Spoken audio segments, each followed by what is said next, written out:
আসসালামু আলাইকুম দর্শক বন্ধুরা।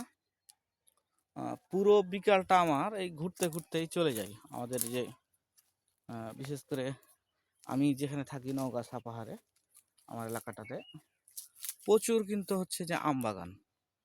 আর এই বিকালবেলা এই আম বাগানে যে একটা আবহাওয়া থাকে, সে আবহাওয়াটা কিন্তু আমার কাছে যথেষ্ট যথেষ্ট সুন্দর একটা মনোরম পরিবেশ, যার ফলে আমি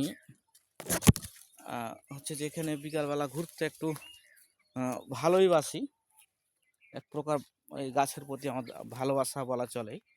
আর আপনারা যারা এই ভিডিওটা দেখছেন, দেখতে পাচ্ছেন যে আমার চারপাশে কিন্তু শুধু এই আম গাছ, ছোট বড় সব মিলিয়ে কিন্তু আমার চারপাশে শুধু ওই আম গাছ রয়েছে। এবং আমের বাগান, আম প্রধান একটা এলাকা আমার।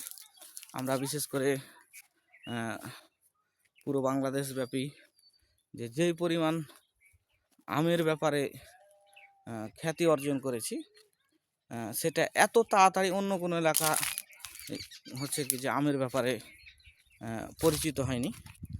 চাঁপাইনবাবগঞ্জে আম রয়েছে, সেটা নাই সেটা না, প্রচুর পরিমাণে আম চাঁপাইনবাবগঞ্জেও রয়েছে। তবে তাদের বহুত সময় লেগেছে। আর আমরা হঠাৎ করে আম চাষে সফলতা পেয়ে প্রচুর পরিমাণে আম চাষ করছে এলাকার মানুষ।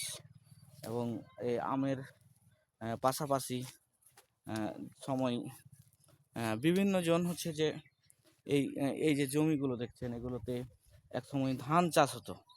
কিন্তু সেই ধান চাষ থেকে হঠাৎ করে আমে ফিরে আসার মূল একটাই রিজন এবং কারণ, সেটা হচ্ছে যে আমে মোটামুটি পরিশ্রম কম, রিস্ক কম, সব মিলিয়ে কিন্তু আমাদের লাভবান হওয়ার চিন্তাভাবনাটা সব থেকে বেশি। কৃষক লাভবান হওয়ার চিন্তাভাবনাটাই বেশি। যদিও একটা কথা আছে, জানি না এটা প্রবাদ কিনা, যে দেশ যদি সচল রাখতে চাও তো কৃষির প্রতি সহনশীল হও। হ্যাঁ, তো এই হচ্ছে যে মূল ধারার একটা ব্যাপার। যেমন হচ্ছে যে কৃষির প্রতি সচল হও, মানে আম তো একটা এক প্রকার কৃষি। এখান থেকে প্রচুর প্রকল্প, আমার উপজেলা থেকে প্রায় 33টা দেশে আম রপ্তানি করা হয়। 33টা দেশে আমরা আমাদের উপজেলা থেকে আম রপ্তানি করি। তো যাই হোক, এখানে একটা প্রচুর পরিমাণে কিন্তু বৈদেশিক মুদ্রা রেমিটেন্স আছে।